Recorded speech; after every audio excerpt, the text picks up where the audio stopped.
Welcome to our channel. Today we how to configure travel insurance with AIG, beginner guide step by step clearly. To configure travel insurance with AIG, begin by visiting the AIG travel insurance website. On the home page, locate the Get a Quote button and click on it. You will be directed to a new page where you can input your travel details. Enter your destination, travel dates, and the number of travelers in your group. Make sure to specify whether you're traveling domestically or internationally. Next, select the type of coverage you require. AIG offers various plans including single trip, annual multi-trip, and more. After selecting your plan, review the benefits provided with each option. Pay attention to the coverage limits and exclusions.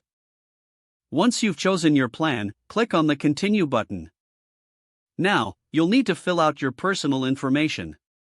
Provide details such as your name, age, and contact information.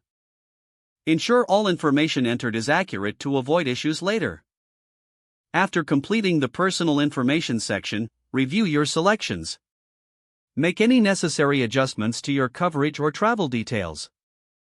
Once everything looks good, proceed to the payment section. Select your payment method and enter your payment details.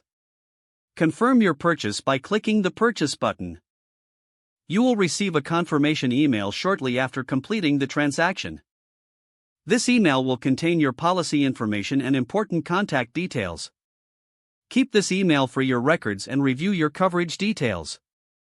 If you have questions or need assistance, reach out to AIG's customer service. Follow these steps to ensure you are well protected during your travels. Understanding your travel insurance policy is crucial before your trip.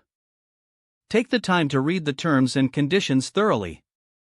Now you are ready to travel with peace of mind, knowing you're covered. If the page does not load, refresh the browser or try again in a private or incognito window. Make sure you are using the correct email address, then retype it carefully to avoid small typos. Don't forget to like this video and subscribe to our channel for more step-by-step tech guides.